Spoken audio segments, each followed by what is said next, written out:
નમસ્તે. જય શ્રી કૃષ્ણ. જય શ્રી કૃષ્ણ. જીવન પ્રેરક આત્મકથા અને જીવન કથાઓની શ્રેણી જીવન સાનિધ્ય અંતર્ગત આજે આપણે માણીશું 24મું વક્તવ્ય. શ્રી ગોવિંદ કાકા પ્રેરિત SRK નોલેજ ફાઉન્ડેશન દ્વારા આયોજિત સાર્વજનિક યુનિવર્સિટી દ્વારા સહયોગિત જીવન સાનિધ્યમાં આજે એક અવિસ્મરણીય અદ્ભુત આધ્યાત્મિક વારસાને અનુભવવાના પ્રકલ્પમાં આપ સર્વનું અભિવાદન. વિશ્વના વિચારબળોના જેના પર અનેરો પ્રભાવ છે, અંગ્રેજી અને ફ્રેન્ચ ભાષાના અધ્યાપક, મહાન રાજકીય નેતા, કવિ, નાટ્યકાર, સાહિત્ય મર્મજ્ઞ, કવિતાના મીમાંસક, ફિલસૂફ, ભાષાકાર અને એક મહાન યોગી અને દ્રષ્ટા, અને જેમનું સાહિત્ય ઉર્ધ્વ ચેતનામાંથી સર્જાયું છે તેવા મહામાનવ એટલે શ્રી અરવિંદ ઘોષ. યસ, આજે આપણે માણવાના છીએ જીવનકથા શ્રી મહાયોગી શ્રી અરવિંદની, જેને પ્રસ્તુત કરવા આપણી વચ્ચે કૈવલ્યભાઈ ઉપસ્થિત છે. સ્વાગત છે આપનું. તાળીઓથી એમને વધાવી લઈએ. જ્યોતિબેન થાનકી લિખિત મહાયોગી શ્રી અરવિંદ. મહાત્મા ગાંધીની જન્મભૂમિ પોરબંદર સ્થિત વરિષ્ઠ જ્યોતિબેન થાનકી મુખ્યત્વે ચરિત્રકાર અને શ્રી અરવિંદની વિચારધારાના સમર્થક અને પ્રસારક છે. યોગ, આધ્યાત્મ, સંગીત, સાહિત્યનું વાંચન અને લેખન એ એમના શોખના વિષયો છે. યોગ આધ્યાત્મમાં વધુ રુચિ હોવાથી શ્રી અરવિંદ તરફ તેઓ આકર્ષાયા અને આ મહામાનવની વિચારધારા તેમણે પોતાની રોચક શૈલીમાં રજૂ કરી છે. એક જીવનગાથા જ્યોતિબેને આલેખી છે અને તે છે મહાયોગી અરવિંદ. વિશ્વ પુરુષ મહર્ષિ અરવિંદના જીવન કવનને જ્યોતિબેન થાનકીના શબ્દો થકી, એના માધ્યમ થકી આપણી વચ્ચે પ્રસ્તુત કરશે. પોતાની યુવાનીથી જ આધ્યાત્મિક અને પ્રતીતિ પ્રાપ્ત કરનાર, વિચક્ષણ, વિદ્વાન, સંવેદનશીલ અને પ્રતિભાવંત, જેમને હમણાં જ આપણે આવકાર્યા છે એવા શ્રી કૈવલ્યભાઈ સ્માર્ત. શ્રી અરવિંદને આપણે માણવાના હોય અને રોચક શૈલીમાં જો આપણે એમને માણવા હોય તો કદાચ જ્યોતિબેન થાનકી કરતાં વિશેષ એને કોઈ રજૂ કરી શકે એ ખૂબ કહેવાય ને કે એક અઘરો વિષય છે. પણ છતાં જ્યોતિબેન થાનકી પછી પહેલી હરોળમાં કોઈનું નામ આવતું હોય કે શ્રી અરવિંદને સરસ રીતે ને સુંદર રીતે ને રોચક શૈલીથી રજૂ કરી શકે તો છે શ્રી કૈવલ્યભાઈ સ્માર્ત. તો આજના આ સત્રની શરૂઆત આપણે એ સર્વધર્મ પ્રાર્થનાથી કરીએ. ઓમ તત્સત શ્રી નારાયણ તુ પુરુષોત્તમ ગુરુ તુ સિદ્ધ બુદ્ધ તુ સ્કંદ વિનાયક સવિતા પાવક તુ બ્રહ્મમસ્દતુ યહ વશક્તિ તુ ઈશુ પિતા પ્રભુ તુ રુદ્ર વિષ્ણુ તુ રામ કૃષ્ણ તુ રહીમ તાઓ તુ વાસુદેવ ગો વિશ્વરૂપ તુ ચિદાનંદ હરિ તુ અદ્વિતીય તુ અકાલ નિર્ભય આત્મલિંગ શિવ તુ. ઓમ તત્સત શ્રી નારાયણ તુ પુરુષોત્તમ ગુરુ તુ. ઓમ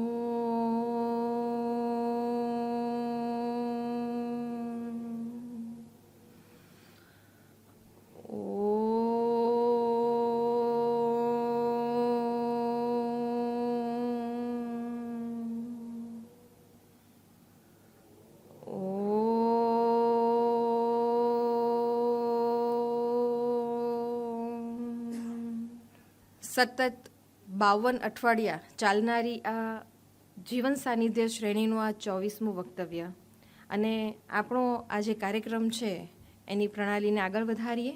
પુસ્તક પૂજન માટે હું મંચ પર આમંત્રિત કરીશ વિશેષ ઉપસ્થિતિ અને શ્રી ગોવિંદ કાકાના પુત્રવધુ શ્રી સ્વીટીબેન ધોળકિયાને, નોલેજ SRK નોલેજ ફાઉન્ડેશનના પ્રેસિડેન્ટ શ્રી કમલેશભાઈ યાજ્ઞિક, આજના વક્તા શ્રી કૈવલ્યભાઈ સ્માર્ત અને સાર્વજનિક એજ્યુકેશન સોસાયટીના ભૂતપૂર્વ અધ્યક્ષ શ્રી CS જરીવાલા સાહેબને આપણે આમંત્રિત કરીએ છીએ, આવકારીએ છીએ.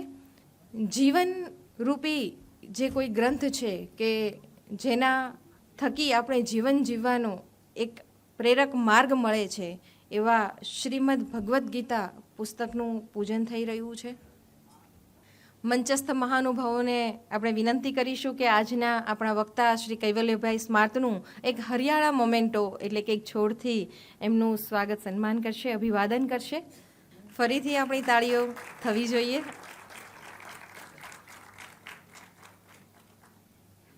જીવન સાનિધ્ય શ્રેણીની આજની આ પ્રસ્તુતિ અને એમાં આપણને વક્તા તરીકે જે સાંભળ્યા છે એવા કૈવલ્યભાઈ સ્માર્ત કે જેઓ મૂળ ચાર્ટર્ડ એકાઉન્ટન્ટ છે. કૈવલ્યભાઈ શ્રી અરવિંદ સોસાયટીની રાષ્ટ્રીય સમિતિના વરિષ્ઠ સભ્ય છે.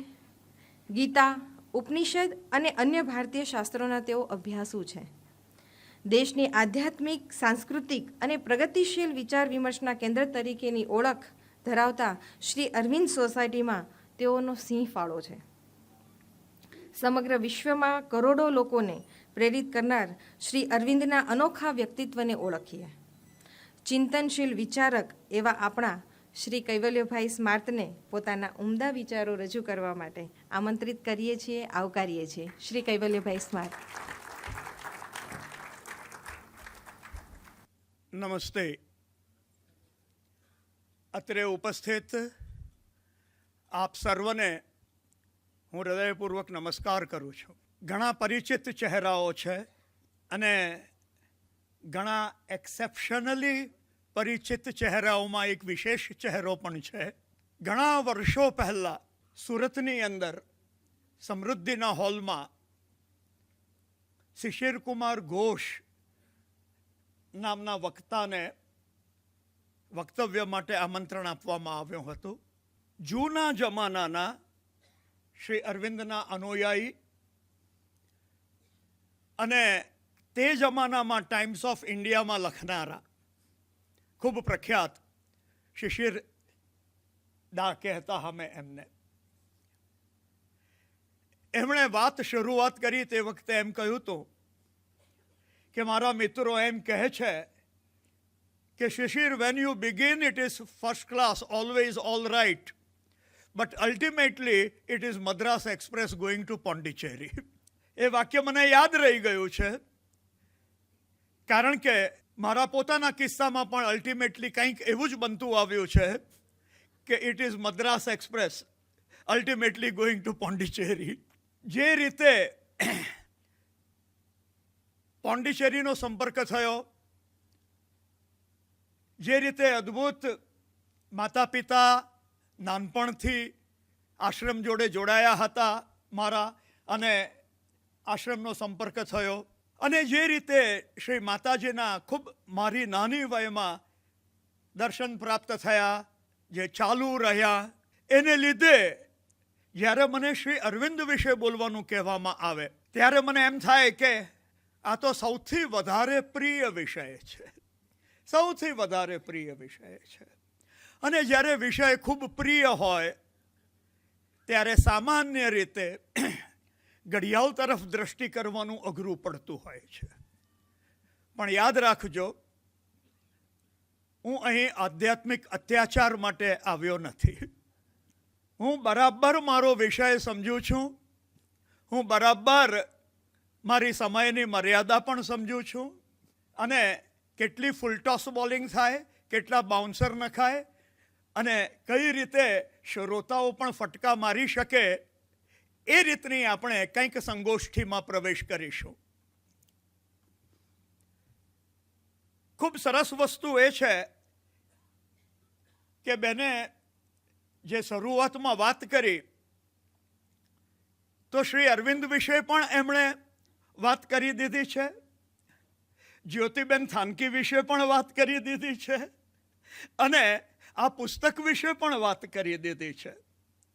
ખૂબ જ જેને આપણે વિરલ વિભૂતિ કહીએ એમનું આ પુસ્તક, જેની પ્રથમ આવૃત્તિ 1998માં નીકળી હતી અને 10 આવૃત્તિથી વધારે જેની આવૃત્તિ અત્યાર સુધીમાં પ્રકાશિત થઈ ચૂકી છે એવું આ પુસ્તક છે. 464 પાના, 184 જુદા જુદા શ્રી અરવિંદના જીવનના પ્રસંગો, ત્યાર પછી બીજા 5 જુદા વિષયો અને 22 ફોટાઓ આ પુસ્તકની અંદર સમાવિષ્ટ કરવામાં આવ્યા છે. ગૂગલનો જમાનો પૂરો થઈ ગયો, એઆઈનો જમાનો શરૂ થઈ ગયો.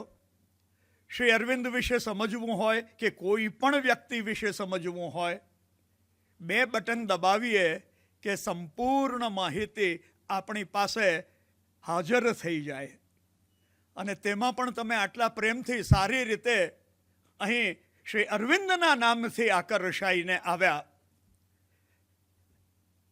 હું માનું છું કે એમની જ કૃપાથી આપણે એ વિષયને ન્યાય આપી શકીશું. જ્યોતિબેન માત્ર પ્રોફેસર નથી, જ્યોતિબેન માત્ર લેખક નથી, તેઓ શ્રી અરવિંદના યોગના અનુયાયી છે, સાધક છે. મારો એમની સાથેનો સરસ ઘનિષ્ઠ સંબંધ છે. અમારા આ એક સરખા શ્રી અરવિંદના આશ્રમના, શ્રી અરવિંદ સોસાયટીના કાર્યને લીધે. ખરેખર તો જ્યોતિબેનને જ આ પુસ્તકનો પરિચય આપવા માટે આમંત્રણ આપવાની મેં વાત કરી હતી કમલેશભાઈને. કમલેશભાઈને પણ એ ગમ્યું હતું, જ્યોતિબેન જોડે વાત પણ થઈ, પરંતુ જ્યોતિબેને પોતે એવો નિર્ણય લીધો કે નહીં, મને આવવાનું ફાવે એમ નથી ને કૈવલ્યભાઈ તમે જ રજૂ કરજો. એટલે આજે હું તમારી સામે ઉપસ્થિત થયો છું. બાકી જો લેખિકા સ્વયં હાજર હોય અને પોતાના પુસ્તકને રજૂ કરે તો તે રસાસ્વાદની મજા કુછ ઓર જ હોય. જ્યોતિબેન ખૂબ જ્ઞાની છે, વિદુષી છે. એમણે 70થી વધારે પુસ્તકો પ્રસિદ્ધ કરેલા છે અને આ પુસ્તક પણ ખૂબ જ સુંદર, શિષ્ટ, સરળ, વાંચવા અને સમજવામાં ખૂબ જ સુગમ એવી રસાળ ગુજરાતીમાં લખાયેલું છે. હું જે પ્રસંગોની વાત કરીશ આજે, તે પ્રસંગો આ પુસ્તકમાં સમાવિષ્ટ થયેલા છે. શ્રી અરવિંદના જીવનને આપણે કંઈક ઝાંખીઓ પ્રાપ્ત કરવા માંગીએ છીએ. પુસ્તકનો આધાર અને પુસ્તક અગત્યનું, પણ જે મુખ્ય વિષય છે એ છે જીવન સાનિધ્ય. આપણે શ્રી અરવિંદના જીવનના સાનિધ્યથી પરિચિત થવા ભેગા થયા છીએ. આ જગતનો એક વણલખ્યો નિયમ છે અને એ નિયમ એવો છે કે કોઈ પણ વ્યક્તિ કદી કોઈ પણ બીજી વ્યક્તિને ઓળખી શક્યું નથી. બધાના પરિચય થાય પણ ઓળખવું એ ક્રિયા બહુ જુદી છે. આપણા મોબાઈલના કોન્ટેક્ટ્સમાં સેંકડો નામો હોઈ શકે, એ બધા આપણા પરિચિત હોઈ શકે, પણ આપણે એમને કેટલા ઓળખીએ છીએ તે એક મહાપ્રશ્ન રહે હંમેશા. અને જ્યારે પરિચયની વાત આવે ત્યારે સૌથી ફેમસ શબ્દો યાદ આવે. બ્રુટસ ધાઉ. આપણા જે સૌથી નજીકના હોય તેને આપણે નથી ઓળખી શકતા. તો જે મહાપુરુષો થઈ ગયા, એ મહાપુરુષોને ઓળખવા, સમજવા, એના જીવનને જાણવું, એ ક્રિયા ખૂબ જ અઘરી ક્રિયા છે. અને તેમાં આજે આપણે એક જુદા સાહસ પર બહાર પડવાના છીએ. હું વાતની શરૂઆત કરીશ શ્રી અરવિંદના પોતાના વાક્યોથી. ગુજરાતીમાં આ પુસ્તક જ્યોતિબેનનું અદ્ભુત સુંદર છે. બીજા અન્ય ભાષાઓમાં પણ શ્રી અરવિંદની જીવનના પુસ્તકો લખાયા છે, પ્રસિદ્ધ થયા છે ઘણી ભાષાઓમાં. શ્રી અરવિંદની હાજરીમાં એમના જીવન વિશે લખનાર પણ હતા. અને શ્રી અરવિંદને પોતાને એ બતાવવામાં પણ આવ્યા હતા. અને શ્રી અરવિંદનું પોતાનું લખાણ સંચિત થયેલું એક ગ્રંથ છે, શ્રી ઓરોબિંદો ઓન હિમસેલ્ફ, પોતાને વિશે શ્રી અરવિંદ. અને તેમાં ખાસ કરીને પોતાની બાયોગ્રાફી પર ક્યાં શું લખ્યું છે, તેમાં ક્યાં શું સુધારવાનું છે, એની વાત પણ એમણે કરી છે. એમાંથી તદ્દન શરૂઆતના 2 વાક્યો હું તમારી સામે વાંચું છું. I see that you have persisted in giving a biography. Is it really necessary or useful? જોજો, હું જોઈ શકું છું કે તમે મારી જીવનકથા લખવામાં લાગુ રહ્યા છો. શું એ ખરેખર જરૂરી છે કે ઉપયોગી છે? The attempt is bound to be failure. The attempt is bound to be a failure. મારી બાયોગ્રાફી, મારી જીવનગાથા લખવાનો પ્રયત્ન ચોક્કસ નિષ્ફળતામાં જ પરિણમે. Because neither you or anyone else knows anything at all of my life. કારણ કે તમે કે બીજું કોઈ પણ મારા જીવન વિશે કશું જ જાણતા નથી. It has not been on the surface for men to see. મારું જીવન માનવોને બતાવાય તે રીતે સપાટી પર જીવાયું નથી. આ શબ્દો જેટલા શ્રી અરવિંદને લાગુ પડે છે એટલા આપણને બધાને લાગુ પડે છે. આપણને બધાને લાગુ પડે છે. આપણું જીવન અને આપણે પોતે હિમશિલા જેવા છીએ. આઈસબર્ગ માત્ર 1 પાણીની ઉપર અને 9 પાણીની અંદર ગુપ્ત. આપણે માટે પણ આવું હોય, શ્રી અરવિંદ માટે આવું હોય. અને આ શ્રી અરવિંદના જીવનની જે રીતની આપણે ઝાંખી કરવા માંગીએ છીએ તેમાં પણ આ રીતનું હોય તો કઈ રીતે એમાં આપણે પ્રવેશ કરીએ? આપણું જીવન એ એક સતત વહેતી ગંગાના પ્રવાહ જેવું છે. એ પ્રવાહ અખંડ છે. ગંગાજીના દર્શન એના જુદા જુદા ઓવારેથી ગોમુખમાં પણ કરાય, ગંગોત્રીમાં પણ કરાય, દેવપ્રયાગમાં પણ કરાય, રુદ્રપ્રયાગમાં પણ કરાય, ઋષિકેશમાં પણ કરાય, હરિદ્વારમાં પણ કરાય, કાશીમાં પણ કરાય અને છેવટે ગંગા સાગર કલકત્તા અને ગંગા સાગરમાં કરાય. ગંગા એક જ, અખંડ. જેટલા ઓવારા તેટલા દર્શન જુદા. આપણા દરેકનું જીવન આ ગંગાના પ્રવાહ જેવું છે. કોણ ક્યાંથી જુએ છે, કઈ રીતે જુએ છે તે પ્રમાણે આપણને એના જીવનનો પરિચય થાય છે. એવી જ રીતે જ્યારે પણ કોઈ જીવન કથાનું આલેખન કરે ત્યારે એનું બાળપણ, એની યુવાની, એની પ્રૌઢાવસ્થા, એની વૃદ્ધાવસ્થા અને એના કાર્યસિદ્ધિની વાતો થતી હોય છે. પરંતુ એ વિભાગ આપણા મનને સમજવા માટે મદદ કરે, બાકી જીવન અખંડ જન્મથી મૃત્યુ સુધીનું સતત હોય છે. બીજું, જ્યારે શ્રી અરવિંદના વ્યક્તિત્વને આપણે જોવા જઈએ તો શ્રી અરવિંદનું વ્યક્તિત્વ ખૂબ જ વિવિધ રંગી છે. એક અસામાન્ય મેધાવી હતા વિદ્યાર્થી કાળમાં અને છેવટ સુધી.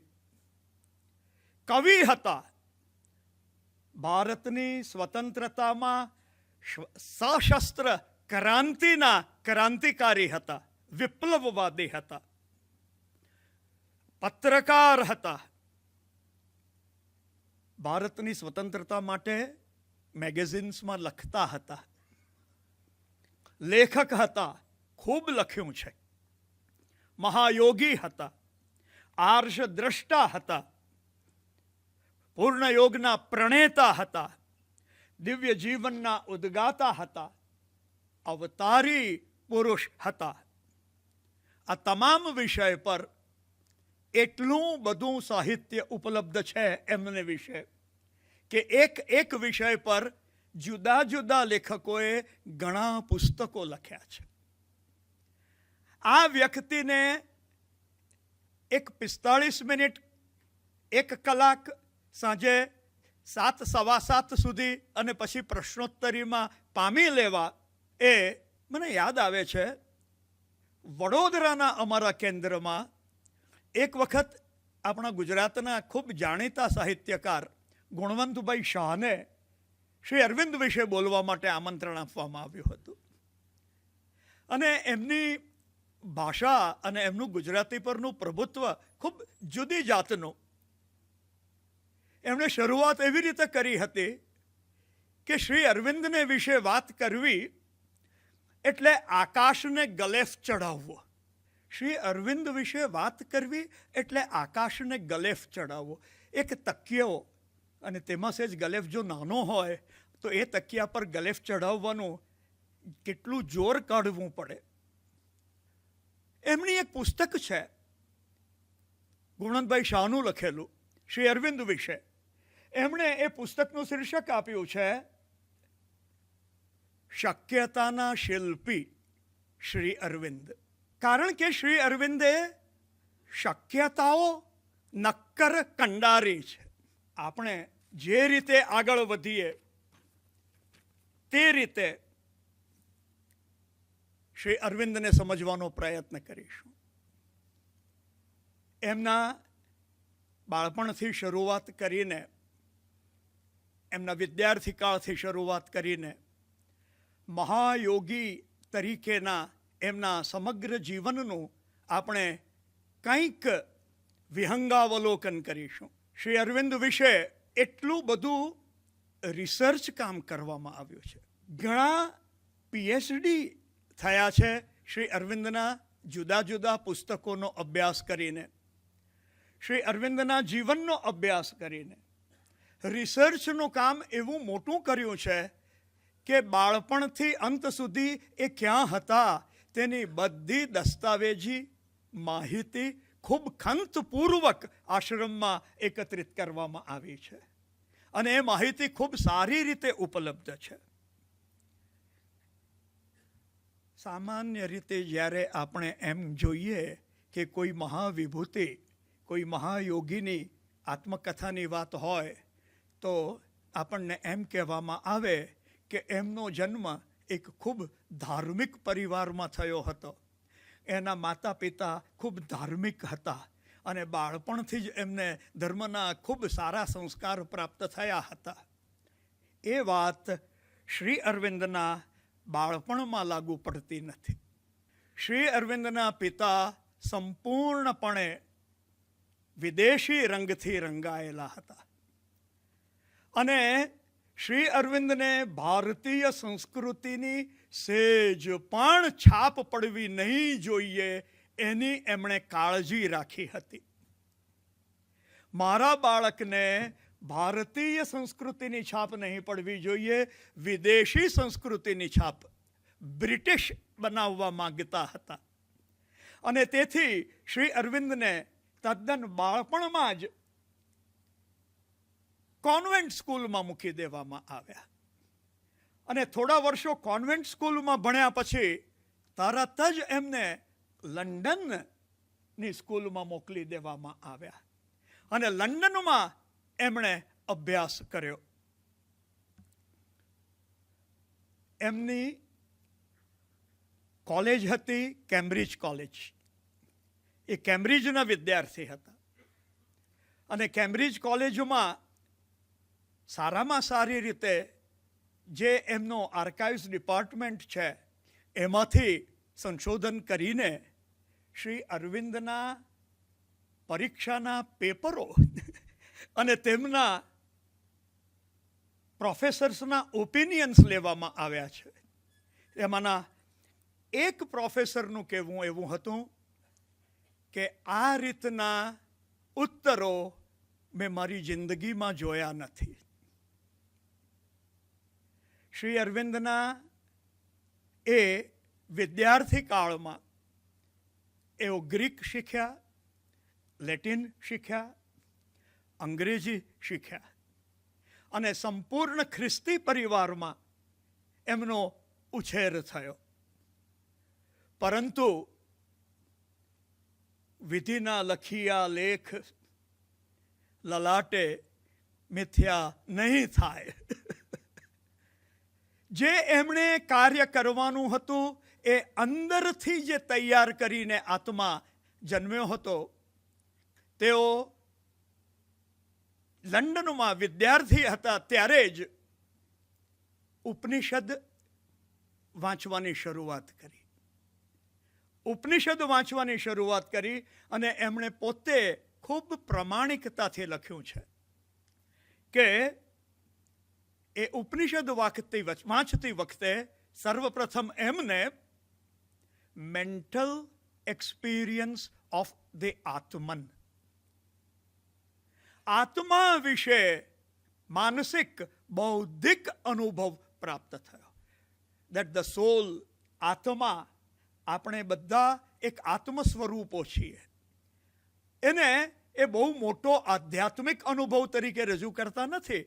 બરાબર શબ્દ વાપર્યો છે મેન્ટલ એક્સપિરિયન્સ, બૌદ્ધિક સ્પષ્ટતા, બૌદ્ધિક અનુભવ. પણ એમના યોગનો આરંભ એમણે પોતે કહ્યું છે કે હિન્દુસ્તાન આવ્યા પછી થયો. પણ જે પૂર્વ તૈયારીઓ થવી જોઈએ એ બાળપણથી થવા માંડી હતી. ત્યાં ઇન્ડિયન મજલિસ નામની એક સભા હતી અને એ ઇન્ડિયન મજલિસમાં યુવાનો ભારતની સ્વતંત્રતા વિશે વિચાર કરતા એ સભાના તેઓ સદસ્ય બન્યા હતા. અને પછી ત્યાં એમણે પોતે એક સંસ્થા સ્થાપી જેના એ સ્થાપક હતા અને એ સંસ્થાનું નામ હતું લોટસ એન્ડ ડેગર, કમળ અને ખંજર. અને એ સંસ્થાનો મુખ્ય હેતુ હતો ભારતની સ્વતંત્રતા. અને ભારતની સ્વતંત્રતા સશસ્ત્ર વિપ્લવ ક્રાંતિથી. એટલે શ્રી અરવિંદને ક્રાંતિકારી શ્રી અરવિંદ પણ કહેવામાં આવે છે. બીએની પરીક્ષા પાસ કરી, પરંતુ બીએનું સર્ટિફિકેટ લીધું નહીં. તે જમાનામાં બ્રિટિશ સરકારની ICSની પરીક્ષા, ઇન્ડિયન સિવિલ સર્વિસની, એ પરીક્ષા જે પાસ કરે તે ત્યાંથી ભારત આવીને ઊંચો સરકારી અધિકારી બની શકે. એ પરીક્ષાના તમામ પેપરોમાં, તમામ પરીક્ષાઓમાં એ સરસ રીતે ઉત્તીર્ણ થયા. પરંતુ જે ભારતની સ્વતંત્રતા માટેની એમની તમન્ના હતી, એમણે બ્રિટિશ સરકારની નોકરી કરવી નહોતી. એટલે છેલ્લી એક ઘોડેસવારીની પરીક્ષા આપવાની હતી. એ ઘોડેસવારીની પરીક્ષામાં એઓ અપિયર નહીં થયા, એ પરીક્ષા નહીં આપી. એમને બીજી વખત કહેવામાં આવ્યું કે તમે ખાલી અપિયર થઈ જાઓ અને તમારી ડિગ્રી નક્કી છે. બીજી વખત વિનંતી છતાં એમણે ઘોડેસવારીની પરીક્ષા આપી નહીં અને એ ICS ઓફિસર બન્યા નહીં. વડોદરાના મહારાજા સયાજીરાવ ગાયકવાડ, એમની સાથે લંડનમાં શ્રી અરવિંદનો મેળાપ થયો હતો. અને મહારાજાને આપણે બધા જ હીરા પારખું તરીકે ઓળખીએ છીએ. ગોવિંદ કાકા તો ખરા, પણ મહારાજા એમણે શ્રી અરવિંદને પારખ્યા કે આ કોઈક અલગ વ્યક્તિત્વ છે, અને એમણે એમને આમંત્રણ આપ્યું કે તમે ભારત આવો અને મારા રાજ્યમાં મને સહાયક બનો. એ પરિણામે ત્યાંથી તેઓ ભારત પાછા ફર્યા. એઓ જ્યારે ભારત પાછા ફર્યા ત્યારે એમને બીજો એક આધ્યાત્મિક અનુભવ પ્રાપ્ત થયો, ખૂબ સહજતાથી. તે એમને જે અનુભવ પ્રાપ્ત થયો, તે જમાનામાં ગેટવે ઓફ ઇન્ડિયા પર સ્ટીમરો આવતી. એ મુંબઈનું બારું હતું, પણ ગેટવે ઓફ ઇન્ડિયા બંધાયેલો નહોતો. ત્યાં જ્યારે પહેલી વખત એ સ્ટીમરમાંથી નીચે ઉતર્યા અને ભારતની ભૂમિને એમના પગે સ્પર્શ કર્યો, અને શ્રી અરવિંદે નોંધ્યું છે, જો અંગ્રેજી શબ્દો જોઈએ તો, એ વાસ્ટ કામ ડિસેન્ડેડ ઓન મી. એક ખૂબ વિશાળ પ્રગલ્ભ શાંતિ એમની અંદર ઉતરી આવી. અને શ્રી અરવિંદ લખે છે કે એ શાંતિ મારી સાથે જ રહે છે. એમનું મુખ્ય કાર્ય, જીવનના કાર્ય તરીકે એમણે નક્કી કર્યું હતું ભારતની સ્વતંત્રતાનું. ગાયકવાડના સલાહકાર તરીકે એમણે કામ કર્યું. એમના સલાહકારના કાર્ય સાથે સાથે ભારતની મુક્તિ માટે સંગઠન કરવાનું કાર્યક્રમ પણ ત્યાંથી જ આરંભ થયો હતો. એમણે વડોદરામાં સંસ્કૃત ભાષા શીખવાની શરૂઆત કરી.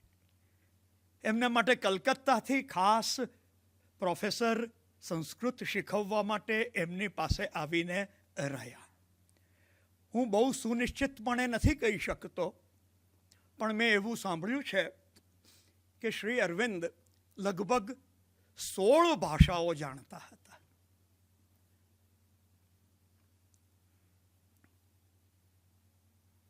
ગાયકવાડના સરકારી કામકાજ પછી એમને કોલેજમાં અંગ્રેજીના પ્રાધ્યાપક તરીકે કામ સોંપવામાં આવ્યું. અને તે વખતના એમના વિદ્યાર્થી હતા કનૈયાલાલ માણેકલાલ મુનશી. તે વખતના શ્રી અરવિંદને એ ઓળખતા. પછી જ્યારે પોંડિચેરીમાં શ્રી અરવિંદ સ્થિર થયા અને એમને મળવાનું થયું, અને કનૈયાલાલ એમને પોંડિચેરીમાં મળ્યા, વચ્ચે પણ મળ્યા હતા સુરતમાં, એ વાત પર પણ આપણે આવીશું. એ જ્યારે મળ્યા તો કહે છે કે ક્યાં મારા વડોદરાના પ્રોફેસર, અને ક્યાં અહીં આ તદ્દન રૂપાંતર પામેલી વ્યક્તિને મેં જોઈ છે. એમની આંતરિક યાત્રા બિલકુલ ચાલુ હતી. એક વખત વડોદરામાં સયાજીરાવ ગાયકવાડના સાથે સરકારી કામને માટે બગીમાં મુસાફરી કરતા હતા, ત્યારે એ બગીને અકસ્માત નડવાની ઘટના બનવાની હતી. એ અકસ્માત થવાનો જ હતો, અને શ્રી અરવિંદે નોંધ્યું કે એમના પોતાના દેહમાંથી કંઈક દિવ્ય તત્વ બહાર નીકળ્યું અને એણે એ અકસ્માતને અટકાવ્યો. આ એમની એક બીજી ગુહ્ય અનુભૂતિ, આધ્યાત્મિક અનુભૂતિ હતી. આ બધી અનુભૂતિઓ એમને આપણે એમ માની લઈએ કે આંતરિક પ્રયાસ વગર મળતી હતી તો માની શકીએ, પણ કંઈક તૈયારી વગર કશું પ્રાપ્ત થતું નથી. એમને અધ્યાત્મમાં રસ હતો એટલે નર્મદા નદીને કિનારે સ્વામી બ્રહ્માનંદને તેઓ મળવા જતા. સ્વામી બ્રહ્માનંદ એમ કહેવાય છે કે 400 વર્ષનું એમનું આયુષ્ય હતું. અને શ્રી અરવિંદ જ્યારે એમને મળ્યા ત્યાર પછી શ્રી અરવિંદ એમના અનુયાયીઓને પણ મળ્યા અને એમની વાત પરથી શ્રી અરવિંદે નોંધ્યું છે કે 400 વર્ષ કદાચ અતિશયોક્તિ હોઈ શકે, પણ 200 વર્ષ તો આયુષ્ય હોવું જ જોઈએ. 200 years. સ્વામી બ્રહ્માનંદ એ એમની પાસે એમની યોગની પ્રક્રિયા માટે, દર્શન માટે જતા હતા.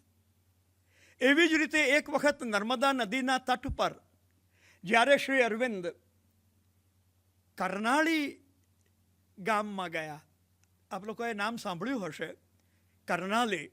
આપણે ઘણા અહીંથી જાય છે ત્યાં મહાદેવના દર્શન કરવા માટે. હા, કુબેર ભંડારી. એ કુબેર ભંડારી મહાદેવને મૂક્યા પછી ઘાટ પર ઉતરતી વખતે ડાબી બાજુ એક નાનું કાલી માતાનું મંદિર હતું. એ મંદિરમાં શ્રી અરવિંદને એક અદ્ભુત જીવન બદલનારો આધ્યાત્મિક અનુભવ થયો. એ કાલી માતાની મૂર્તિ સામે ઊભા રહ્યા અને એમણે જોયું કે કાલી માતા સાક્ષાત જીવંત નેત્રથી, જીવતી આંખોથી એમને જોઈ રહ્યા છે. આ અનુભવ માટે એમણે પછીથી કાવ્ય પણ લખ્યું છે. આમ એક પછી એક બહારના કાર્યો, સ્વતંત્રતા માટેના કાર્યો અને આધ્યાત્મિક અનુભૂતિઓ સાથે તેઓ આગળ વધતા હતા. વડોદરાના પ્રોફેસર તરીકે, વડોદરાના સયાજીરાવ ગાયકવાડના રાજ્યમાં અધિકારી તરીકેનો આ ફોટોગ્રાફ છે અને એમના વડોદરાના વિદ્યાર્થીઓ સાથેનો આ ફોટોગ્રાફ છે. તે વખતે અમદાવાદમાં કોંગ્રેસનું અધિવેશન થયું હતું. એ અધિવેશનમાં શ્રી અરવિંદ ભાગ લેવા ગયા હતા અને ત્યાં શ્રી અરવિંદનો મેળાપ થયો હતો લોકમાન્ય બાલ ગંગાધર તિલક સાથે.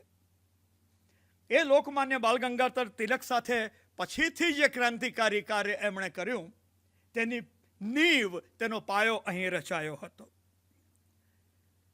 એમની સાથેના વિદ્યાર્થીઓ નોંધે છે કે વડોદરામાં જે શ્રી અરવિંદ નિવાસમાં એ રહેતા હતા ત્યાં એમનો જે પગાર આવતો તે એક ખુલ્લી ડીશમાં ટેબલ પર રોકડા પડી રહેતા. પોતાને જે જરૂર પડે તે એમાંથી વપરાય, કદાચ બીજાને જરૂર પડે તો પણ વપરાતું. એટલે કોઈકે શ્રી અરવિંદને કહ્યું કે તમે આ કરો છો તે બરાબર નથી, આમાંથી બીજું કોઈ પણ લઈ જતું હોય, વાપરતું હોય તો એ તમને ખોટ જાય છે. શ્રી અરવિંદનો જવાબ હતો, મહિનો પૂરો થાય ત્યાં સુધી આમાં પૈસા હોય છે. કઈ રીતની એક યોગીની, તપસ્વીની અમુક મુક્તિની ચેતના હતી તે આ ઉદાહરણ પરથી પ્રાપ્ત થાય છે. પરંતુ એમના સંબંધીઓના આગ્રહને વશ થઈને શ્રી અરવિંદે લગ્ન કર્યા મૃણાલિની બોઝની સાથે. એ લગ્ન બહુ લાંબા નહીં ચાલ્યા, કારણ કે શ્રી અરવિંદનું મુખ્ય કાર્ય હતું ભારતની સ્વતંત્રતા. અને શ્રી અરવિંદે મૃણાલિની દેવીને જે પત્રો લખ્યા છે એ પત્રોમાં એણે પોતાના 3 ગાંડપણ વિશે વાત કરી છે કે મને 3 ગાંડપણ છે અને તેમાંનું પહેલું એ ગાંડપણ કે મારે ભારતને સ્વતંત્ર કરવું છે અને તેથી મારે બીજા કશા પર ધ્યાન કેન્દ્રિત કરવાનું નથી.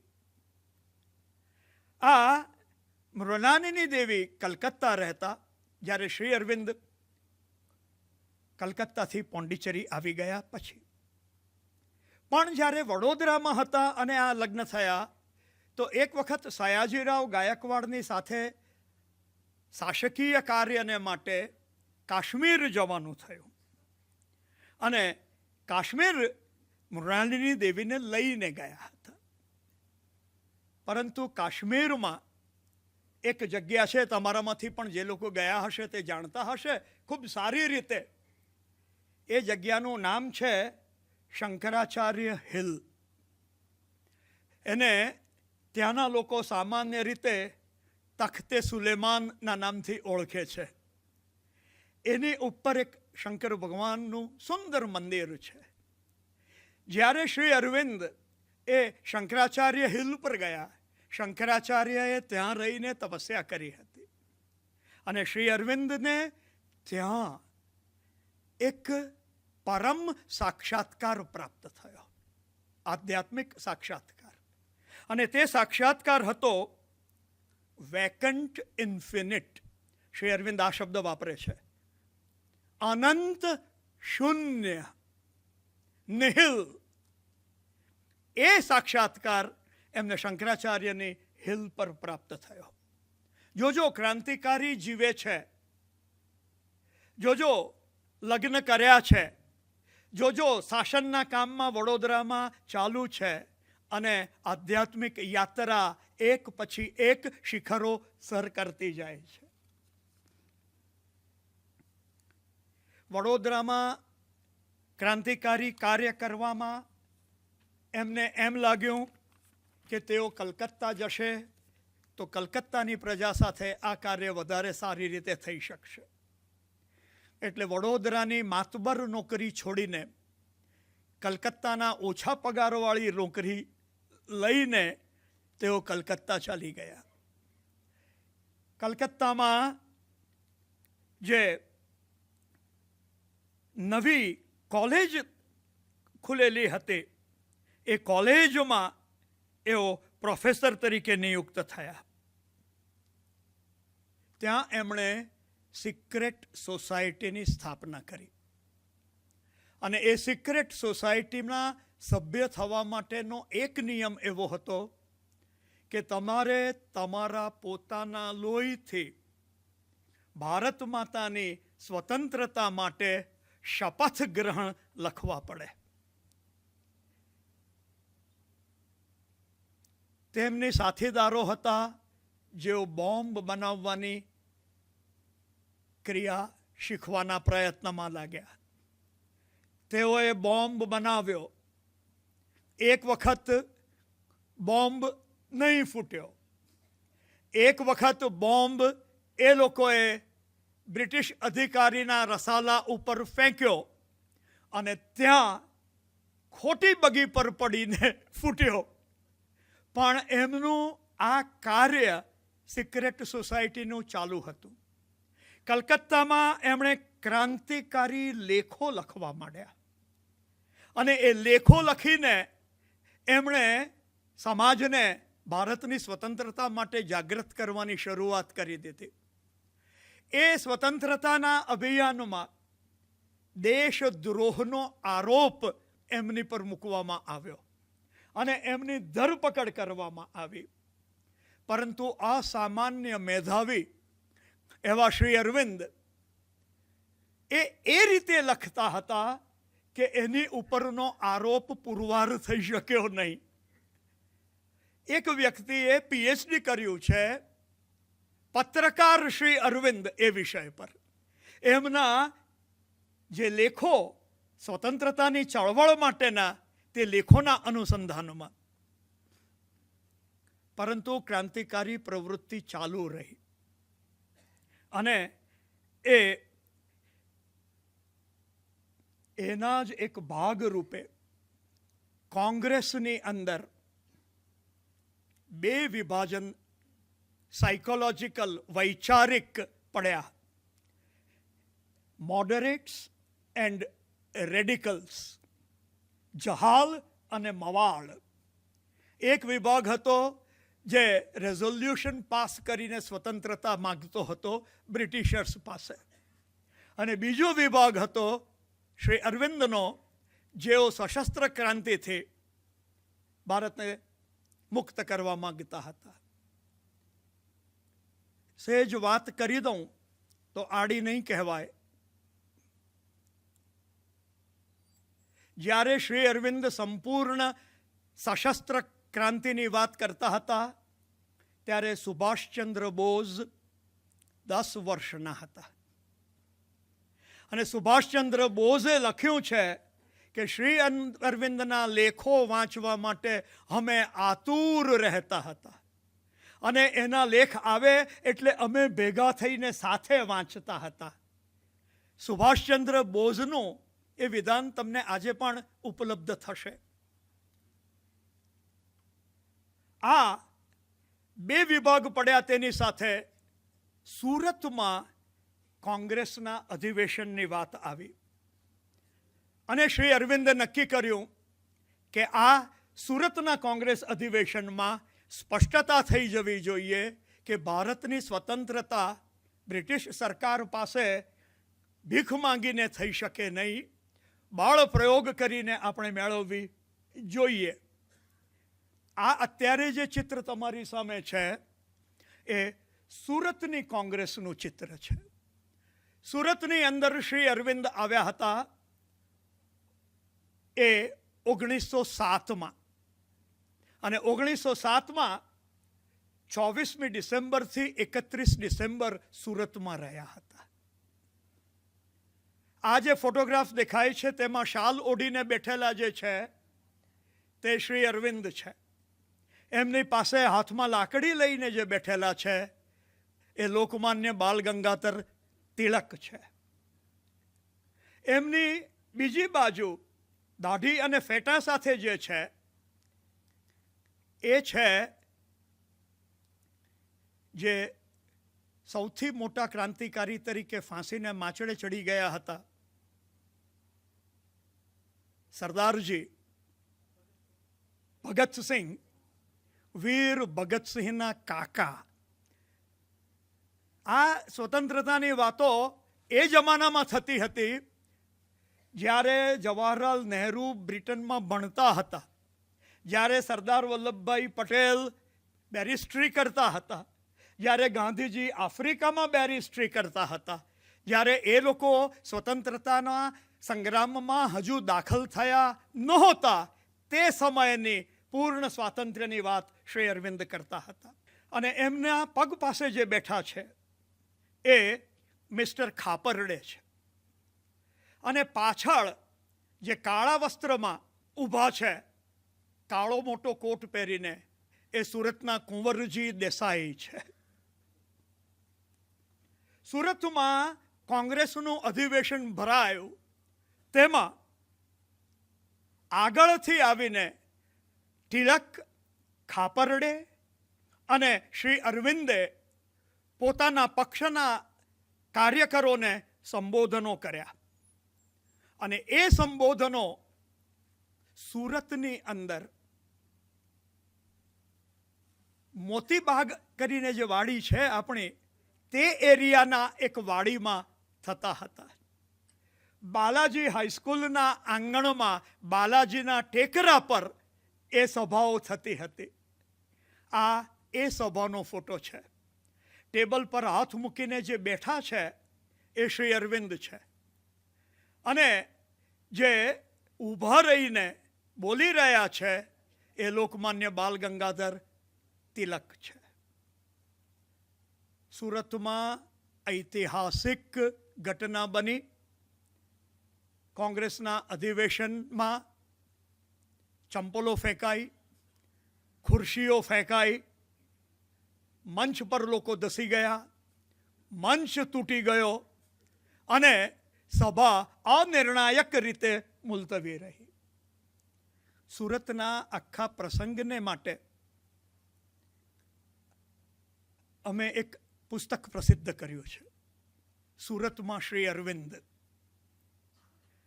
232 પાના છે એ પુસ્તકના, અને એ પુસ્તક ખૂબ જ ઓથેન્ટિક માહિતીઓ સચિત્ર દસ્તાવેજી પુરાવા સાથેનું રજૂ કર્યું છે.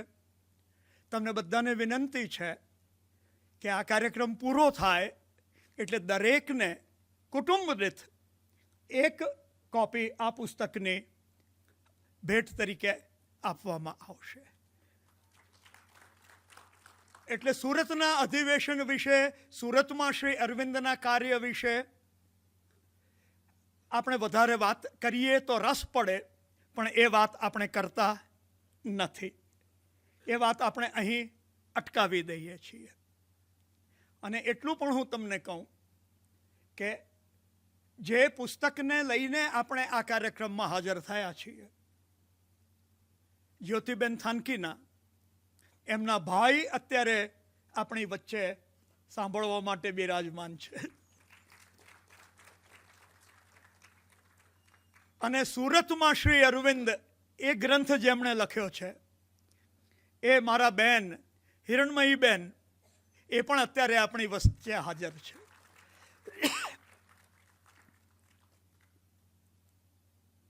સુરતમાંથી કોંગ્રેસના અધિવેશનનું કાર્ય પૂરું કર્યા પછી એમના બ્રધર બારિન્દ્રએ એક મરાઠા સંત એમની સાથે વડોદરામાં શ્રી અરવિંદની મુલાકાત ગોઠવેલી. એ મરાઠા સંતનું નામ હતું વિષ્ણુ ભાસ્કર લેલે. એ વિષ્ણુ ભાસ્કર લેલે સાથે જ્યારે એમની મુલાકાત થઈ, શ્રી અરવિંદ નોંધે છે કે વિષ્ણુ ભાસ્કર લેલેએ એમને સમજાવ્યું કે કઈ રીતે મનને વિચાર શૂન્ય કરી શકાય. અને એમની, શ્રી અરવિંદે શબ્દો વાપર્યા છે ઇન્સ્ટ્રક્શન. આઈ followed his instructions.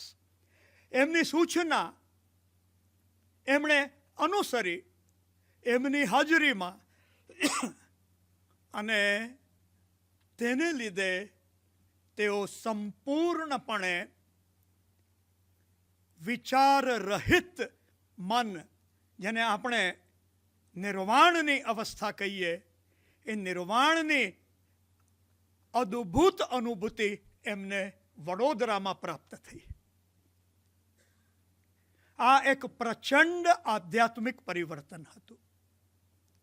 Shri Arvind કહે છે કે ત્યાર પછી સામાન્ય માણસ વિચારે તે રીતે મેં વિચાર્યું નથી.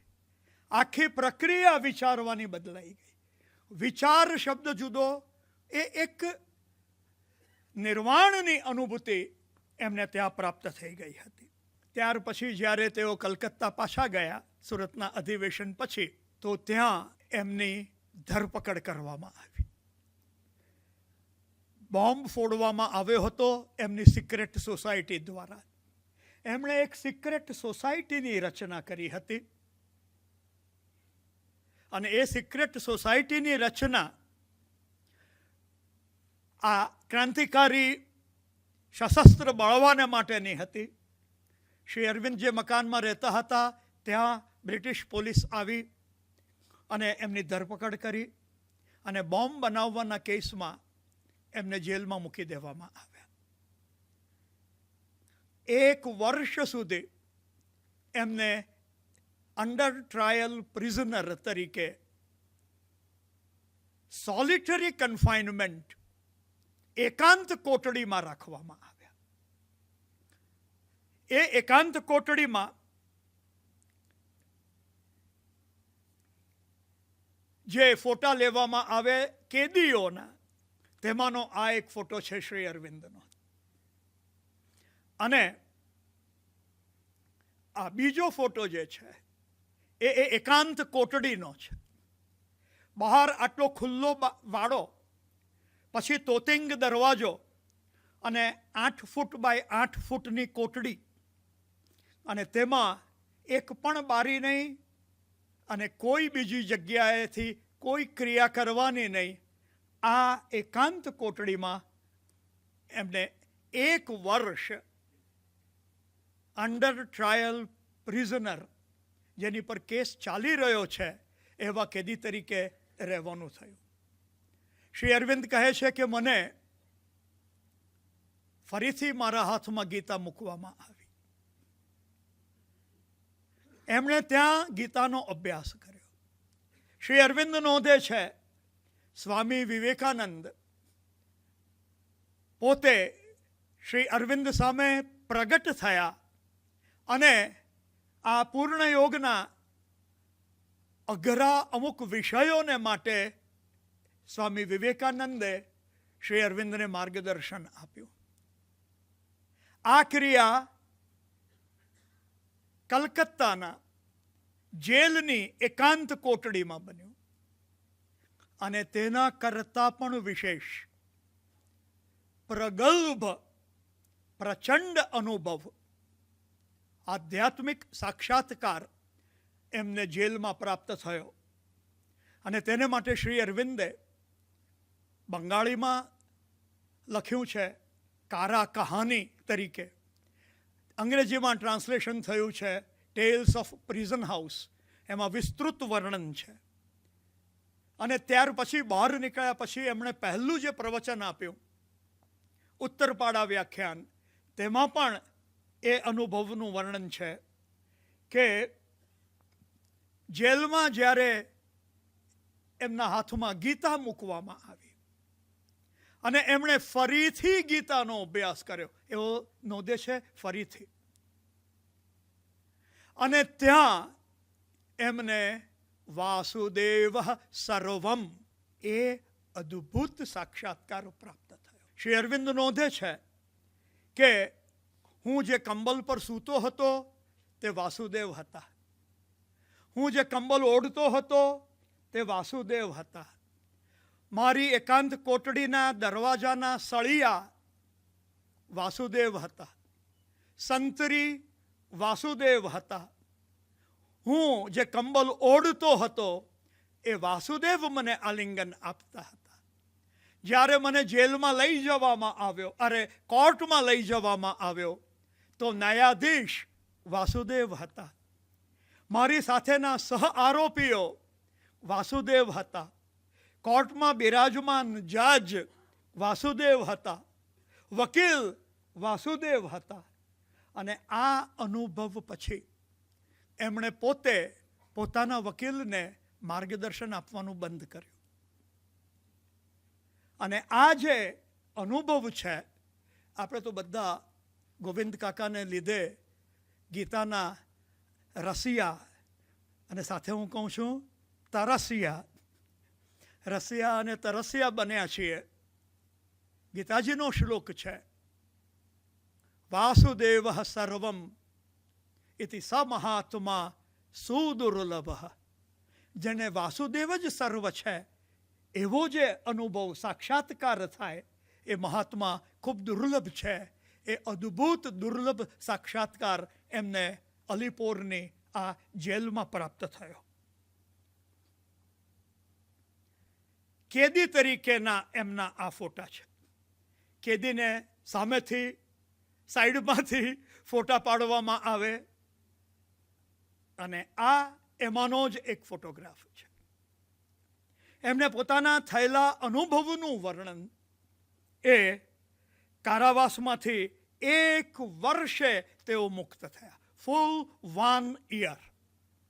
અને તેમાંથી બહાર નીકળ્યા અને એમણે જે વ્યાખ્યાન આપ્યું, ઉત્તરપાડા વ્યાખ્યાન, તેમાં આ વાસુદેવ સર્વમનો એમણે લોકોને વર્ણન કર્યું.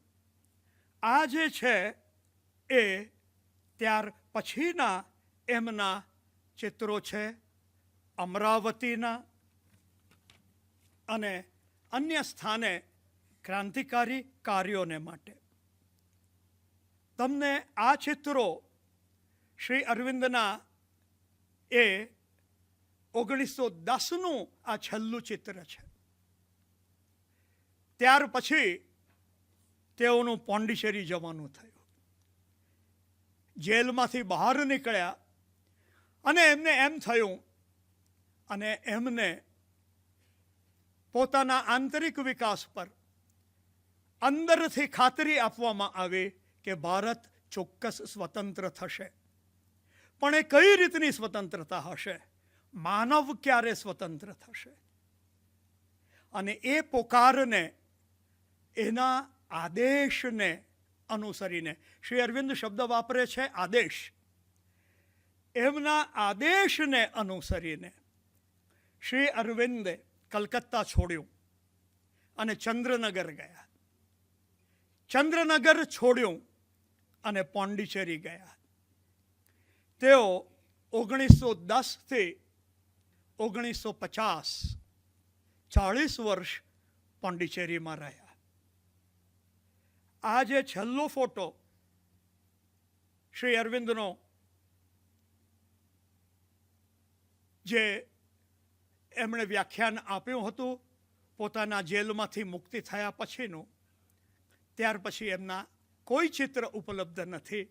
આ ચિત્ર ઉપલબ્ધ થાય છે એ પોંડિચેરી આગમનનું છે.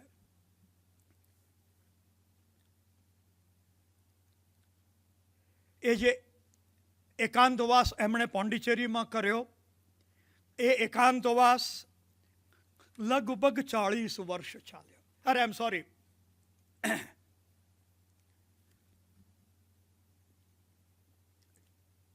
માત્ર 4 મકાનમાં પોંડિચેરીમાં એમણે એ એકાંતવાસ કર્યો. ત્યાં ક્રાંતિકારી સુબ્રમણ્ય સ્વામી સાથે એમનો સંપર્ક થતો, એમની મુલાકાત થતી, લેખન પ્રવૃત્તિ એમની ચાલુ રહી, આધ્યાત્મિક યાત્રા એમની ચાલુ રહી. એક ખૂબ રસિક બનાવ જાસૂસીનો બન્યો હતો. બ્રિટિશ સરકારે શ્રી અરવિંદ શું પ્રવૃત્તિ કરે છે તે જાણવા માટે એક જાસૂસ મોકલ્યો, જે છદ્મ વેશે શ્રી અરવિંદના અનુયાયી તરીકે એમની સાથે રહેતો થયો. પોંડિચેરીમાં ગણ્યા ગાંઠ્યા અનુયાયીઓ હતા. પરંતુ એક સમય એવો આવ્યો કે એ વ્યક્તિને એમ થયું કે હવે હું અહીં રહી શકું એમ નથી, એટલે હવે મારે બદલે બીજી વ્યક્તિએ અહીં આવી જવું જોઈએ. એટલે એણે બ્રિટિશ સરકારને કહ્યું કે મારે બદલે બીજાને મોકલો. તો જે બીજો આવે તે આ વ્યક્તિને ઓળખે કેવી રીતે એ પ્રશ્ન હતો, કારણ કે એકબીજાને ઓળખતા નહોતા.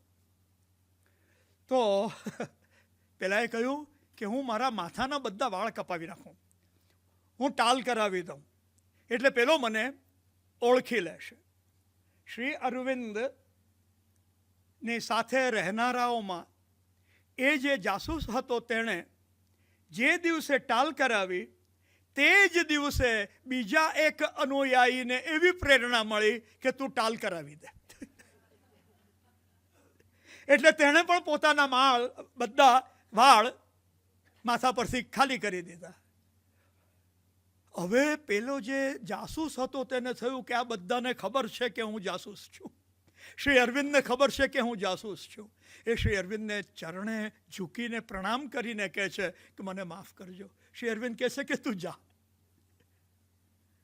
વિચિત્ર અનુભવો એ આ 40 વર્ષ દરમિયાન પોંડિચેરીમાં માત્ર 4 મકાનોમાં રહ્યા છે, અને છેલ્લા 20 વર્ષ એક જ મકાનના પહેલે માળે રહ્યા છે. અને એ કઈ સાધના કરતા હતા એ આપણે જોઈશું. જે વ્યક્તિને જેલમાં જ વાસુદેવ સર્વમ નો સાક્ષાત્કાર થઈ ગયો હતો. આ શ્રી અરવિંદ નોંધે છે કે જેલના સળિયા વાસુદેવ હતા. જેલમાં હું જેની પર સૂતો હતો તે વાસુદેવ હતા. એ અદ્ભુત વાસુદેવનો, શ્રી કૃષ્ણનો જેને સાક્ષાત્કાર થઈ ગયો છે, તે પોતાની સાધના ચાલુ રાખે છે. આ પોંડિચેરીમાં શ્રી અરવિંદે જે સાધના કરી ત્યાં એમને ક્રાંતિકારી સુબ્રમણ્ય ભારતી સાથે પણ મુલાકાત થઈ. એ નિયમિત એમની પાસે આવતા. એમની ઘણી લેખન પ્રવૃત્તિઓ એમના પ્રસિદ્ધ થયેલા 50 પુસ્તકો છે.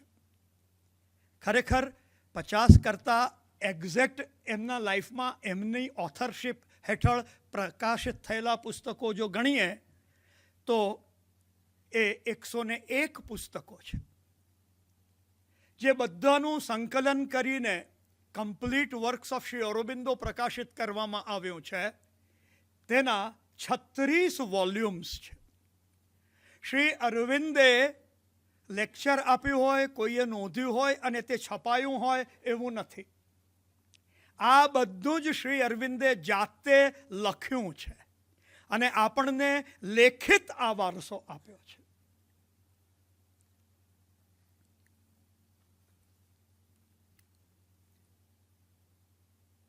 પોંડિચેરીમાં 24મી નવેમ્બર 1926 એ દિવસે એમને એક અતિ મહાન સાક્ષાત્કાર પ્રાપ્ત થયો. જે સાક્ષાત્કાર એમને જેલમાં વાસુદેવ સર્વમનો થયો હતો. બધામાં એમને વાસુદેવ શ્રી કૃષ્ણ દેખાયા હતા. તે હવે એમના દેહના કણ કણમાં પ્રસ્થાપિત થયા. એને માટે 24 નવેમ્બર 1926નો દિવસ નોંધાયેલો છે.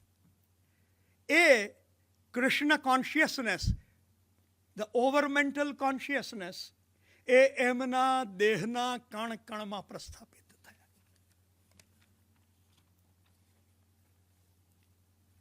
એમના ક્રાંતિકારી લેખો મારે કેટલે વાગે પૂરું કરવાનું છે? હા, એટલે 7-10 મિનિટ છે ને? 15 મિનિટ છે હજુ. હા, પછી પૂરું થાય વાંધો નથી, ફાઇન. એ અસામાન્ય મેધાવી હતા. શ્રી અરવિંદ પોતાને કવિ તરીકે ઓળખાવવા માંગતા હતા. શ્રી અરવિંદે કહ્યું છે, I wanted to be a poet,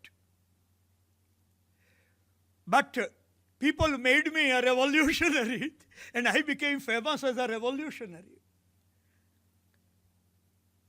એ પત્રકાર હતા. વંદે માતરમ નામનું મેગેઝિન, હિન્દુ પ્રકાશ નામનું મેગેઝિન, યુગાંતર નામના મેગેઝિનના તે તંત્રી સંચાલક હતા. એમાં એ ક્રાંતિકારી લેખો લખતા હતા. પોંડિચેરી આવ્યા પછી ધર્મ, આર્ય, એ મેગેઝિન્સ શ્રી અરવિંદે જાતે તંત્રી તરીકે ચલાવ્યા હતા. એમના પ્રસિદ્ધ થયેલા 36 વોલ્યુમ્સ છે. એ યોગી હતા, મહાયોગી હતા, આર્ષ દ્રષ્ટા હતા, અવતાર હતા. પોંડિચેરીમાં 24મી નવેમ્બર 26ને દિવસે એમને આ કૃષ્ણ ચેતના એમના દેહમાં પ્રસ્થાપિત થઈ. તે દિવસથી આશ્રમની સંપૂર્ણ જવાબદારી શ્રી માતાજીને સોંપીને એમણે નક્કી કર્યું કે હવે મારે મારી સાધના વધારે સઘન કરવાની છે. જોજો, જેમને નિર્વાણની અનુભૂતિ પ્રાપ્ત થઈ ચૂકી છે, જેમને સમગ્ર વાસુદેવ સર્વમનો સાક્ષાત્કાર પ્રાપ્ત થઈ ચૂક્યો છે, જેમના કણ કણમાં કૃષ્ણ ચૈતન્ય પ્રસ્થાપિત થઈ ચૂક્યું છે દેહના, એ એમ નક્કી કરે છે કે હવે મારે વધારે સઘન સાધના કરવાની છે. એ કઈ સાધના હતી? એ સાધના આજના વક્તવ્યનો વિષય નથી. શ્રી અરવિંદનો યોગ એ આજના વક્તવ્યનો વિષય નથી. પણ એમણે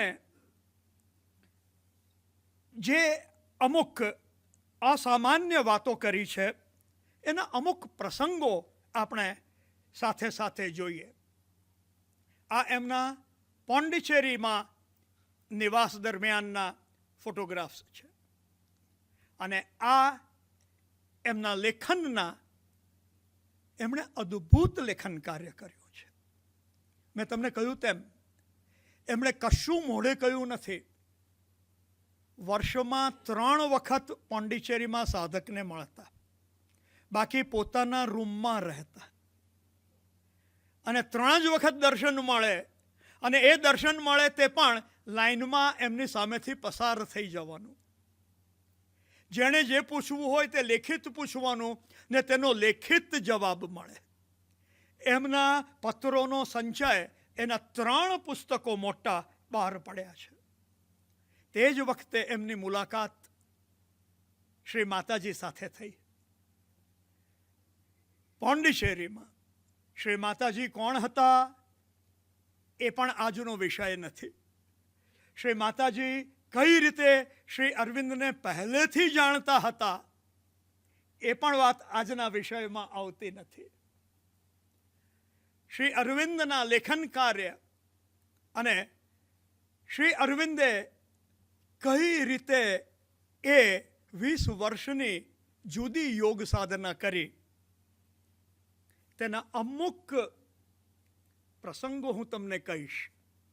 કદાચ એ પ્રસંગ આ ચોપડીમાં નહીં હોય. વર્ષમાં 4 જ દિવસ દર્શન આપતા. પહેલા 3 જ દિવસ, અને પછી એ 3 દિવસને બદલે 4 દિવસ થયા. તે સિવાય નજીકના એમના અનુયાયીઓ સાધકો એમની પાસે જઈ શકતા, બાકી બીજું કોઈ એમને મળી શકતું પણ નહીં. એક વખત આશ્રમના એક દર્શન દિવસે એક આશ્રમના સાધકનો મિત્ર આવ્યો હતો. એ શ્રી અરવિંદનો ભક્ત નહોતો, પણ એનો મિત્ર આશ્રમમાં રહેતો હતો સાધક તરીકે, એટલે એ આવ્યો હતો. અને દર્શનનો દિવસ હતો એટલે એ પણ કતારમાં ઊભો રહીને શ્રી અરવિંદના દર્શન કરવા માટે ગયો હતો. એને શ્રી અરવિંદમાં કોઈ ઝાઝો જ્ઞાન નહોતું, રસ નહોતો, પણ થયું કે ચલો દર્શન થાય છે તો દર્શન કરી આવીએ. અને એના મનમાં વિચાર એમ હતો કે એ કેવા દેખાય છે, કઈ રીતના છે, એ જરા જોઈ આવીએ, એની નાક નકશી કેવી છે તે. એ દર્શનનો દિવસ પૂરો થયો અને બીજે દિવસે પેલો સાધક જ્યારે શ્રી અરવિંદ પાસે ગયો ત્યારે શ્રી અરવિંદે એને પ્રશ્ન પૂછ્યો, તારા મિત્રને મારું નાક કેવું લાગ્યું?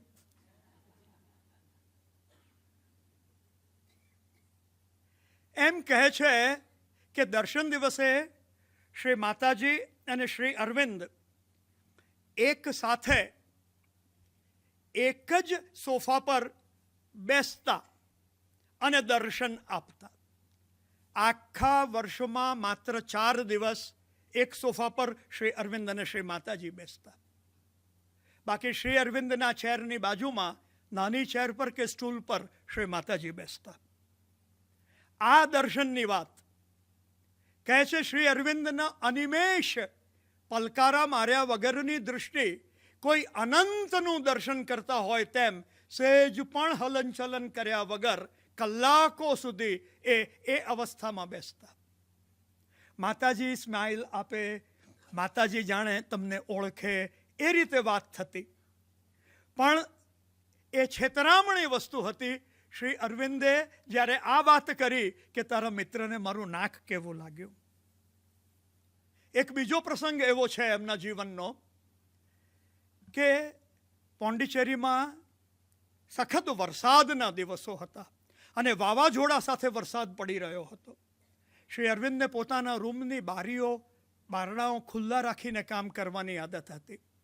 અને શ્રી માતાજીને એમ થયું કે આટલો બધો પવન છે, વંટોળ છે, વરસાદ છે, તો એમની બારીઓ ખુલ્લી હશે અને એમના રૂમમાં પાણીની વાછંટો આવતી હશે, એટલે એ બારી બંધ કરવા માટે શ્રી અરવિંદના રૂમ તરફ ગયા. એમના દ્વાર પર એ પહોંચ્યા અને એમણે જોયું કે બહાર જોરદાર વરસાદ હતો, પવન હતો, વંટોળ હતો, પણ પાણીનું એક પણ ટીપું એ રૂમની અંદર પ્રવેશ કરતું નહોતું. જેને આપણે સઘન શાંતિ કહીએ, એ સઘન શાંતિ શ્રી અરવિંદમાં ત્યાં પ્રસ્થાપિત થયેલી હતી. અને આ વાત શ્રી અરવિંદે પોતે એમ કહ્યું છે કે મને આ શાંતિ પ્રસ્થાપિત કરતા 40 વર્ષ થયા છે. આજે પણ આપણે આશ્રમમાં જઈએ, સમાધિ પાસે ઊભા રહીએ, શ્રી અરવિંદના ખંડમાં જઈએ તો એક જુદી જ શાંતિનો આપણને અનુભવ થાય છે. કનૈયાલાલ માણેકલાલ મુનશીની મેં તમને વાત કરી. એમણે કહ્યું કે ક્યાં કાળા બંગાળી અમારા પ્રોફેસર અને ક્યાં કોંગ્રેસના અધિવેશનમાં જાતે હાજર હતા કનૈયાલાલ માણેકલાલ મુનશી. શ્રી અરવિંદે જે કાર્ય કર્યું, ખુરશીઓ ફેંકાવી અને કોંગ્રેસનું વિભાજન કર્યું સુરત કોંગ્રેસમાં, એનું વર્ણન કરતા કનૈયાલાલ માણેકલાલ મુનશી અને પોંડિચેરીમાં શ્રી અરવિંદના દર્શન કરતા કનૈયાલાલ મુનશી. એ કહે છે કે સંપૂર્ણ એમનું પોતાનું સ્વરૂપ પ્રકાશિત ગોલ્ડન થઈ ગયેલું હતું. કવિવર રવિન્દ્રનાથ ટેગોર એ શ્રી અરવિંદને મળવા માટે ગયા હતા. એ શ્રી અરવિંદને મળવા માટે ગયા હતા ત્યારે એને એમ હતું કે હું શ્રી અરવિંદની જોડે શેક હેન્ડ કરીશ, એમને મળીશ. પણ જ્યાં એ એમના રૂમમાં પ્રવેશ કર્યા અને એમના દર્શન કર્યા, એ હસ્તધૂનન કરી શક્યા નહીં. અને રૂમમાંથી બહાર નીકળ્યા પછી કવિવર રવિન્દ્રનાથ ટેગોરે કાવ્ય લખ્યું, અરવિંદ રબિન્દ્રેલ લહુ નમસ્કાર. હે શ્રી અરવિંદ, તમે રવિન્દ્રના નમસ્કારનો સ્વીકાર કરો. આ શ્રી અરવિંદની વાતો, આ શ્રી અરવિંદનું આપણે જુદા જુદા ચિત્રો, જુદા જુદા સ્વરૂપો જોયા. આ સ્વરૂપ અને શ્રી અરવિંદને સાથે રહેનારી વ્યક્તિઓએ એમને વિશે જે વર્ણવ્યું છે, એમને એક નાનો અકસ્માત થયો, બાથરૂમમાં પગ લપસી ગયો ને થાપાનું હાડકું તૂટી ગયું. એટલે એમની સેવામાં અમુક સાધકોએ રહેવું પડ્યું. તેમણે નોંધ્યું છે કે નવડાવતી વખતે હાથ ઊંચો કરીએ અને કહીએ કે હાથ ઊંચો રાખજો, અને જો હાથ નીચો કરવાનું કહેવાનું ભૂલી જઈએ તો અડધો કલાક સુધી હાથ ઊંચો જ રહેલો હોય. એ દેહમાં હતા, પરંતુ કયા જગતમાં ક્યાં વિચરણ કરતા હતા તે ખબર પડતી નહોતી. એમના ગ્રંથો જે 37 વોલ્યુમ પ્રસિદ્ધ થયા છે, તેમાંના સૌથી જાણીતા ગ્રંથોમાં એમનો ગ્રંથ છે દિવ્ય જીવન. એમનો બીજો ગ્રંથ છે યોગ સમન્વય. પહેલો ધી લાઈફ ડિવાઇન, બીજો ધ સિન્થેસિસ ઓફ યોગ, યોગ સમન્વય.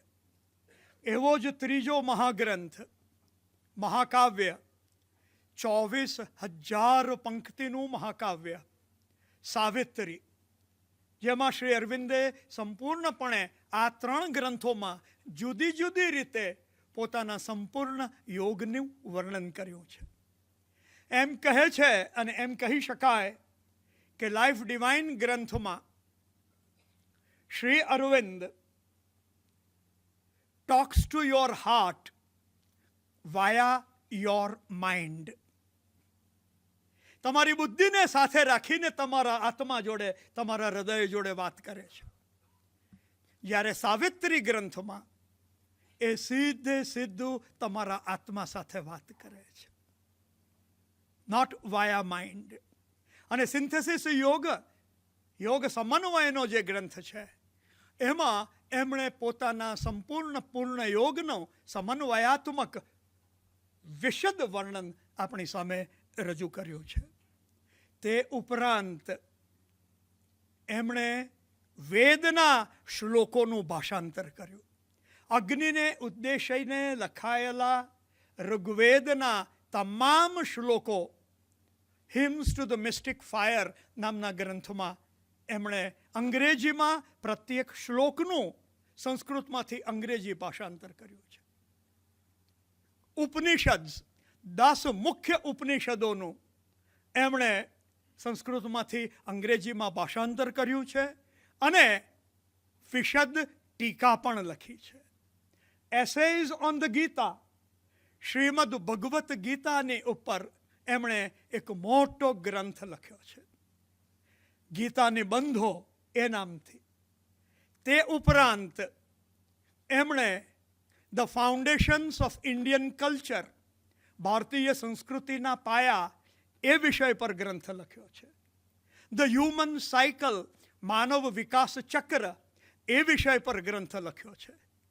અને the ideal of human unity, માનવ એકતાનો આદર્શ, એ વિષય પર પણ એમણે ગ્રંથ લખ્યો છે.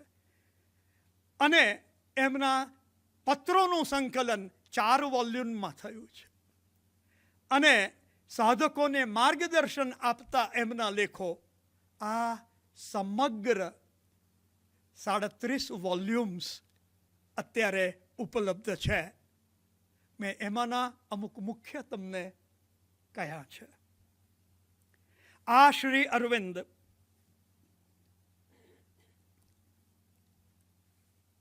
આ એમણે પોતાનું ચિહ્ન રજૂ કર્યું હતું, પ્રતીક, સિમ્બોલ. નીચેથી ઉપર જતો ત્રિકોણ એટલે એમણે જાતે આપેલું રહસ્ય, સતચિત.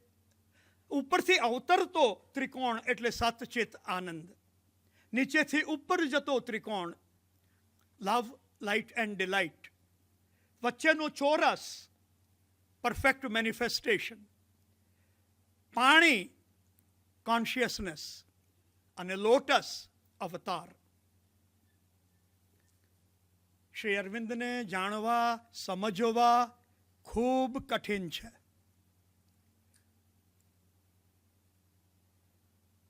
લોકોત્તરાણામ ચેતાંસી કોનું વિજ્ઞાતું મર્હસી. કોનું વિજ્ઞાતું મર્હતી. કોણ જાણી શકે લોકોત્તર ચેતનાઓને? એક હસબન્ડ એક વાઈફને ઓળખી શકતો નથી. એક વાઈફ એક હસબન્ડને ઓળખી શકતી નથી. એક મિત્ર બીજા મિત્રને ઓળખી શકતો નથી. એક જ પલંગ પર સૂનારી 2 વ્યક્તિઓ આ જિંદગી સાથે રહી હોય છતાં એકબીજાને ઓળખી શકતા નથી. અને આપણે શ્રી અરવિંદને કલાકમાં ઓળખવાની ચેષ્ટા કરી છે. આ જે ચિત્ર છે એ શ્રી અરવિંદનું અંતિમ દર્શનનું ચિત્ર છે. અને એ અંતિમ દર્શનને માટે જે વાત કરવાની તે એ છે કે 5મી ડિસેમ્બર 1950ને દિવસે એમણે પોતાનો દેહ ત્યાગ કર્યો. એમણે પોતાનો દેહ ત્યાગ કર્યો અને એમના દેહમાંથી પ્રકાશ બહાર પડવા માંડ્યો. એ પ્રકાશ જે રીતે બહાર નીકળતો હતો તે જોઈને એમ નક્કી કરવામાં આવ્યું કે જ્યાં સુધી આ પ્રકાશ બહાર પડી રહ્યો છે ત્યાં સુધી એમના દેહને આપણે ખલેલ પહોંચાડવાની નથી. સાધકો, અનુયાયીઓ બીજા શહેરમાંથી, વિદેશથી એમના અંતિમ દર્શન માટે આવતા. આ એમનું અંતિમ દર્શન 5મી ડિસેમ્બરથી 6ઠી ડિસેમ્બર, 7મી ડિસેમ્બર, 8મી ડિસેમ્બર શરીરમાં કોઈ જાતની વિકૃતિ નહીં અને એક સ્વર્ણિમ પ્રકાશ દેહમાંથી બહાર નીકળતો હતો. એ પ્રકાશ જ્યારે ઝાંખો થયો ત્યારે શ્રી માતાજીએ કહ્યું કે આ દેહને આપણે જાળવવાનો છે, એને અગ્નિદાહ આપવાનો નથી. અને આશ્રમના જ એક મકાનની ચોગાનમાં એમના દેહને સમાધિમાં પ્રસ્થાપિત કરવામાં આવ્યો. આ છે જે વાત એમના દેહત્યાગ પછીની શ્રી અરવિંદના સ્મૃતિમાં કોમેમોરેટિવ એન્વેલપ્સ પોસ્ટલ ડિપાર્ટમેન્ટ તરફથી બહાર પાડવામાં આવ્યા હતા. શ્રી અરવિંદની સ્મૃતિમાં પોસ્ટલ સ્ટેમ્પ બહાર પાડવામાં આવી હતી 1 અને 2. શ્રી અરવિંદની સ્મૃતિમાં સિક્કાઓ ભારત સરકાર તરફથી બહાર પાડવામાં આવ્યા હતા. 50 રૂપિયાનો, 100 રૂપિયાનો, 10 રૂપિયાનો, 2 રૂપિયાનો. પહેલા 3 50, 10 અને 100 એ સંગ્રહ કરવાના સિક્કાઓ, અને 2 રૂપિયાનો સિક્કો ચલણમાં ફર્યો છે ઘણી વખત. એક જમાનામાં ટેલિવિઝનની ઉપર સંસદ સમાચાર આવતા, આપણે બધાએ કદાચ જોયા હશે સંસદ સમાચાર. આ શ્રી અરવિંદનું બસ્ટ સંસદ ભવનની બહાર પ્રસ્થાપિત કરવામાં આવ્યું હતું. આ શ્રી અરવિંદનું ફૂલ સાઇઝ સ્ટેચ્યુ એ સંસદ ભવનની અંદર પ્રસ્થાપિત કરવામાં આવ્યું હતું ક્રાંતિકારી શ્રી અરવિંદની યાદમાં. અને એવું જ યુનેસ્કોની અંદર શ્રી અરવિંદનું ફૂલ સાઇઝ સ્ટેચ્યુ ખૂણામાં નહીં, એક અગ્રિમ સ્થાન પર પ્રસ્થાપિત કરવામાં આવ્યું હતું. તમે એની સામે નરેન્દ્રભાઈ મોદીને જોઈ શકો છો. શ્રી અરવિંદની સમાધિ ત્યાં દેશના ઘણા મહાનુભાવોએ પોતાની અંજલિ અર્પી છે. એ નરેન્દ્રભાઈ મોદીના આ ફોટા છે. શ્રી અરવિંદોની 1.25 શતાબ્દી વખતે આ રિપબ્લિક ડે પરેડ 2022માં સુંદર રીતે એક ઝાંખી પ્રદર્શિત કરવામાં આવી હતી. અને આ છે એમની 150મી જન્મ જયંતિ વખતે અમિતભાઈ શાહ, પોંડિચેરીના ગવર્નર અને તમિલનાડુના ગવર્નર અને એ બધાની હાજરીમાં ઉજવણી થઈ હતી. ત્યારે 150 રૂપિયાનો કોમેમોરેટિવ સ્ટેમ્પ પણ બહાર પાડવામાં આવ્યો હતો. વજ્રાદપી કઠોરાણી મૃદુની કુસુમાદપી લોકોત્તરાણામ ચેતાંસી કોનું વિજ્ઞાતું મરહતી. વજ્રથી પણ કઠોર, બોમ્બ બનાવવાના કેસમાં ધરપકડ થાય અને જેલમાં જાય, અને કુસુમ કરતાં પણ મૃદુ એવા લોકોત્તર વ્યક્તિઓની ચેતનાને જાણવામાં કોણ સમર્થ થાય. કંઈક થોડી ઝાંખી ટૂંક સમયમાં મેં તમારી સામે રજૂ કરી છે. એથી વિશેષ મારે કશું કહેવાનું આજે નથી. Thank you very much. Thank you so much. મેં તમને શ્રી અરવિંદનો પરિચય કરાવ્યો ઉપર છલ્લો, ઉપલક. હવે એ પરિચય કેટલો કેળવવો એ તમારા હાથમાં છે. એમના ફાધર બિલકુલ ક્રિશ્ચન હતા, બંગાળી હતા. એમની માતા બંગાળી હતા. બંને હિન્દુ હતા. પરંતુ ત્યાં સ્કૂલમાં, ભારતમાં એને ક્રિશ્ચિયન સ્કૂલમાં મૂકવામાં આવ્યા હતા અને ઇંગ્લેન્ડમાં ક્રિશ્ચિયન પરિવારમાં મૂકવામાં આવ્યા હતા. કારણ કે એના પિતાની માન્યતા એવી હતી કે એને ભારતીય સંસ્કાર નહીં મળવા જોઈએ. એમના બધા ગ્રંથોમાં હું એક ગ્રંથનું નામ કહેવાનું ભૂલી ગયો, ગીતા. એમણે ગીતાની ઉપર ભાષ્ય લખ્યું છે અદ્ભુત સુંદર રીતે. અરવિંદના પિતાશ્રીની ઈચ્છા હતી કે ICS ઓફિસર બને. અરવિંદની પણ ઈચ્છા હતી ICS ઓફિસર બને અને એમણે પાસ પણ કરી.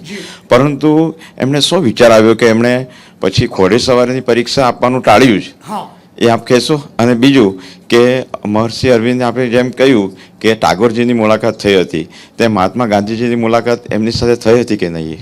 ટાગોર જોડે શ્રી અરવિંદની મુલાકાત થઈ હતી તે નોંધાયેલું છે. અને ત્યાર પછી કવિવર રવિન્દ્રનાથ ટાગોરે કાવ્ય લખ્યું બંગાળીમાં, અરવિંદ રબિન્દ્રેલ લહુ નમસ્કાર.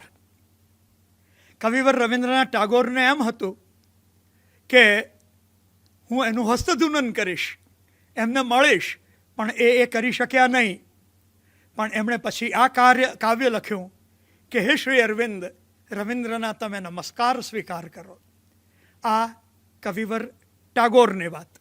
ગાંધીજીના સમકાલીન જો કોઈ ગાંધીજીના આલોચક હોય તો તે શ્રી અરવિંદ હતા. કારણ કે શ્રી અરવિંદ સશસ્ત્ર વિપ્લવ અને ક્રાંતિમાં માનતા હતા અને ગાંધીજી ઠરાવ કરીને સ્વતંત્રતાની માંગણી કરતા હતા. ગાંધીજી શ્રી અરવિંદને મળી શકે એવા પ્રયત્નો કરવામાં આવ્યા હતા, પણ એ મેળાપ કદી થઈ શક્યો નહોતો. ICSની પરીક્ષા એમણે ઘોડેસવારીની પરીક્ષા નહોતી આપી અને તેથી પાસ કરી નહોતી. એમણે ક્રાંતિકારી ભારતની સ્વતંત્રતા માટે કામ કરવું હતું, સરકારી ગુલામ બનવું નહોતું. ઓરોવિલામાં જે માતૃ મંદિર છે એનું જે સ્ટ્રક્ચર છે આખું, અને પેલું જે લાઇટ એમાંથી આવે છે, અને નીચે પાણી છે, અને આઈ થિંક લોટસ પણ છે. શું એ આ અરવિંદભાઈનું જે તમે આ સિમ્બોલાઇઝ ઇટ, અને એ તમે એક્સપ્લેન કરી શકો? એ જે લાઇટ પેલા ક્રિસ્ટલમાંથી આવે છે અને that's how you seat there and meditate, એને જરાક થોડુંક એક્સપ્લેન કરી શકશો તો આનંદ આવશે. ઉપરથી સૂર્યના પ્રકાશનું કિરણ અંદરના ધ્યાનખંડમાં રાખેલ મોટા ક્રિસ્ટલ પર પડે. એ ક્રિસ્ટલ શ્રી અરવિંદના 4 પ્રતીકની ઉપર ગોઠવવામાં આવ્યો છે. શ્રી અરવિંદનો સિમ્બોલ જે મેં તમને અત્યારે બતાવ્યો એ 4 સોનાના સિમ્બોલ બનાવ્યા છે અને તેની પર એ ક્રિસ્ટલ મૂકવામાં આવ્યું છે. તેમાંથી પસાર થઈને છેક નીચે સુધી એ પ્રકાશનું અવતરણ થાય એ રીતે એ આયોજન કરવામાં આવ્યું છે. Yes, out of this world. Yes. અને કોઈ પણ મૂર્તિ નહીં, શ્રી અરવિંદનો પોતાનો ફોટોગ્રાફ પણ નહીં, શ્રી માતાજીનો પોતાનો ફોટોગ્રાફ પણ નહીં, સૂર્યનું કિરણ, ક્રિસ્ટલ અને ધ્યાન. बदन मिट्टी का और सांसें उधार है, बदन मिट्टी का और सांसें उधार है, गुरूर करूं तो किस बात का, हम सभी જિંદગી કે કિરાયેદાર है. બસ આટલી નાની અમસ્તી વાત પણ જો આપણને સમજાઈ જાય તો જીવન સફળ થઈ જાય. શ્રી કૈવલ્ય સ્માર્તે, જેઓ પોતે પણ મધરના સાનિધ્યમાં રહી ને વેદ, ઉપનિષદ, ભગવદ્ ગીતા, ધ તંત્ર વગેરેને આત્મસાત કરી ચૂક્યા છે, એમના દ્વારા કરાવાયેલો મહાયોગી શ્રી અરબિંદોના જીવનનું અમૃતપાન ખરેખર આજના તબક્કે મને એવું લાગે છે કે અવિસ્મરણીય બની રહેશે. આપણા સહુનું જીવન, જેમ એમણે કહ્યું કે એક સમતલ સપાટી ઉપર નથી આલેખાયેલું, અને આત્મ ઝાંખી એ પણ સહુને માટે સહજ નથી, પણ જે સહજતાથી, સરળતાથી એમણે આપણને જે ઝાંખી કરાવી શ્રી અરબિંદોના જીવનની, એ ખરેખર અદ્ભુત છે. અને મને એમ થાય ત્યારે એવું થાય કે અરવિંદ હિન્દુ હતા, ખ્રિસ્તી હતા કે ક્યારે જન્મેલા, એ કરતાં મને એવું લાગે કે એમનો જન્મ જ એક એવો અનોખો પ્રસંગ છે કે જગતના માનવીઓના ઉદ્ધાર માટે આવ્યા હતા, અને એમનો ધર્મ જગત માનવનો ધર્મ હતો એવું આપણે કહી શકીએ. અહીં ગીતાનો એક શ્લોક મને યાદ આવે છે કે અદ્વેષ્ટા સર્વભૂતાનામ મૈત્રક કરુણ એવ ચ નિર્મમો નિરહંકારસ સમદુઃખ સુખ ક્ષમી. શ્રી અરવિંદ એક એવું વ્યક્તિત્વ જે નિસ્પૃહ છે, દ્વેષભાવ રહિત, નિરાભિમાની, કરુણામય, માન અને અપમાનથી ઉપર, નિજાનંદમાં લીન, દરેક પ્રત્યે સમભાવ, પછી એ માનવી હોય કે પ્રાણી, એમના વ્યક્તિત્વનું એક અનોખો પાસું હતું. અને એમના માટે જો આપણે વિશેષણો વાપરવા જઈએ તો આપણને શબ્દો ઓછા પડે. તેઓ વેદાંતિક રાષ્ટ્રીય પુરુષ હતા એવું આપણે કહી શકીએ. સઘન શાંતિ જેમણે સાધનાથી પ્રાપ્ત કરી હતી, એમનો કાર્યભાર અને કાર્યકાળ જાણે ઈશ્વરે પહેલેથી જ નિર્ધાર કરી લીધો હતો. શ્રી અરવિંદ એક ક્રાંત દ્રષ્ટા હતા એવું આપણે કહી શકીએ, કે જેઓ દેહમાં રહીને પણ દેહમાં નહોતા. સંસ્કૃતિ ચિંતન, શ્રી સ્માર્તે એક બહુ સરસ વાત કરી, કારણ કે જે એમનું આખું રાજકીય કેરિયર હતું ક્રાંતિકારી તરીકેનું, એવું એમણે સાંસ્કૃતિક ચિંતનની સાથે સાથે સમાજ ચિંતન પણ કરેલું છે. અને એનું એક ઉત્તમ ઉદાહરણ હું એમની જ્યોતિબેન થાનકીની બુકમાંથી મેં વાંચેલું છે, કે એક પ્રશ્ન પૂછાયેલો એમને કે તમે રાષ્ટ્રીયતા કેવી રીતે વિકસાવી શકાય, તો ત્યારે એમણે જવાબ આપેલો કે નકશામાં ભારત માતાનો દેહ શહેરો, પર્વતો, નદીઓ અને વનો દ્વારા કંડારાયેલો છે, અને આપણું સાહિત્ય અને સ્મૃતિ તેમની વાણી છે. ભારતને એક સજીવ માતા તરીકે જુઓ, અને તમે જે નવધા ભક્તિ કરો છો એ પ્રમાણે ભારત માતાની ભક્તિ કરો. તો આજે સમાજને આવા ક્રાંતિકારીઓની જરૂર છે, કારણ કે આજે પણ આપણો દેશ સ્વતંત્ર છે, પણ સ્વચ્છંદતામાં કદાચ ખૂંપી ગયેલો છે. તો આજે એક એવા શ્રી અરવિંદની આપણને જરૂર છે કે જે આપણને પથદર્શક, માર્ગદર્શક બની શકે. અને એમના આંતરજીવનનો પાર તો કોઈ માનવીનું મન પામી જ નહીં શકે, કારણ કે એ કેવું છે, જ્યોતિબેન થાનકી લખે છે કે એને તો વિરાટ સાગરને તરાપા પર પાર કરવા જેવું દુસ્સાહસ, જેમ ગુણવંત શાહે કહ્યું કે આકાશને ગલે ચડાવી દેવા જેવું. અને ગુજરાતની ધરતી ખરેખર નસીબવંતી છે. પોંડિચેરી પછી શ્રી અરવિંદ 13 વર્ષ સુધી ગુજરાતમાં રહ્યા છે, તો એ આપણું સદનસીબ છે. અને અનંત શૂન્યનો સાક્ષાત્કાર જેમને થયો હોય એ જ જાણી શકે, એને સમજાવી ન શકાય, એને વર્ણવી નહીં શકાય, એ અનુભવવો પડે. અને જેનું સંપૂર્ણ જીવન એક યોગ હતું, બાહ્ય યોગ નહીં પણ આંતરિક યોગ, સ્તબ્ધતા નહીં પણ નિશબ્દતામાંથી ઉઠતા શાંત ધ્વનિ જે સત્યને પ્રકાશમય બનાવે છે. તો એ સત્યને પામવા તો આપણે પણ સત્ય બનવું પડે.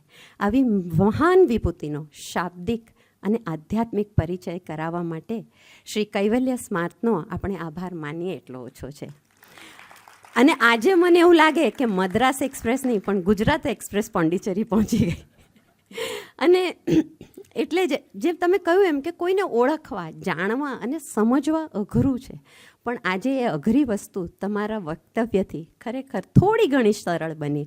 અને આ અમારી યાત્રા અનંતની યાત્રા જેવી છે. તો મને એવું લાગે કે આપણે અહીંયાથી ગયા પછી પણ એ ચાલુ રાખી શકશું.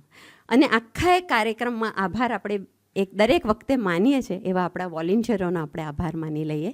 ઝડપથી હું જો નામ બોલું તો આવી જજો પ્લીઝ સ્ટેજ ઉપર. સાગર, આફરીન, સાનિયા, મિલિંદ, વૈશાલી, ધૃતિકા, હીર અને રાફિયા. કમલેશભાઈ, શ્રી કૈવલ્યભાઈ પ્લીઝ આવી જજો. અહીંયા એક બીજી જાહેરાત કરવાની છે કે SRK ઇન્સ્ટિટ્યૂટ ઓફ ડાયમંડ્સ તેનાથી સ્કિલ ફોકસ પ્રોગ્રામની એમનો શરૂઆત કરવાના છે, જેનો મુખ્ય હેતુ ડાયમંડ કટિંગ અને પ્લાનિંગ અને માર્કિંગ છે. અને આવી ટ્રેનિંગ SRKના પ્રિમાઇસીસમાં થવાની છે અને 20 વર્ષના અનુભવી પ્રશિક્ષકોના માર્ગદર્શન હેઠળ. અને SRKના લીડરોએ પણ અહીંથી જ પ્રશિક્ષણ લીધેલું છે. અને એમનો અપકમિંગ કોર્સ 17 માર્ચથી ચાલુ થશે. બહાર પોસ્ટર મૂકેલું છે ને QR કોડ મૂકેલો છે, જેના થકી તમે વિશેષ માહિતી મેળવી શકશો. અને હવે પછી વાત કરી લઉં કે આના પછીના સોમવારે એટલે કે 17મી ફેબ્રુઆરીએ 25મું સત્ર છે. અહીંયા જો મૂકી શકો સ્લાઇડ એની તો સારું. શ્રીમતી મીનળ દવે નામ જાણીતું છે અને એ જે પુસ્તક વિશે બોલવાના છે, હા મીનળ દવે, હા એ છે ડેઝર્ટ ફ્લાવર. અને ખરેખર જેમ આજે આપણને કેટલી સરસ અનુભૂતિ થઈ, આપણે શું આશા લઈને આવીએ છીએ કે શું વિચાર લઈને આવીએ છીએ અને આપણને શું મળે છે, અહીંયાથી શું લઈને જઈએ છીએ, એ ખરેખર અનોખું ને અદ્ભુત છે. તો મારી એવી બધાને રિક્વેસ્ટ છે કે પ્લીઝ તમે મોટી સંખ્યામાં અહીંયા હાજર રહેજો, તો આપણે આ પુસ્તકનો આસ્વાદ કરી શકશું. અને એના પછીનું એટલે કે 26મું સત્ર સ્મરણ યાત્રા અને ધર્મોદય કાકા કાલેલકર લિખિત છે. શ્રી જયેન્દ્રસિંહ જાદવ એના પ્રસ્તુત કરતા છે. તો ત્યારે પણ આપ સૌને અહીંયા ઉપસ્થિત રહેવા માટે આશા રાખું છું કે આપ સૌ ઉપસ્થિત રહેશો. અને કાર્યક્રમના અંતે જેમ કૈવલ્યભાઈએ કહ્યું કે શ્રી અરવિંદ સોસાયટી સુરત કેન્દ્ર તરફથી દરેક શ્રોતાઓને એક પુસ્તક ભેટમાં આપવામાં આવશે. તો મહેરબાની કરીને આપ સૌ યાદ રાખીને એ લેતા જશો. અને હવે આપણે સૌ એક બીજી વસ્તુ છે કે આપણે સૌથી વધારે આભાર કોનો માનવાનો રહે છે? શ્રી ગોવિંદ કાકાનો. આપણને આટલી સુંદર સરસ સાંજો દર વખતે આપણને આપે છે અને આપણા જીવનમાં સોમવારની સુમધુર સાંજો વણાઈ ગઈ છે, હંમેશા યાદ રહેશે. તો ગોવિંદ કાકાને પણ મારા કોટી કોટી વંદન. Thank you.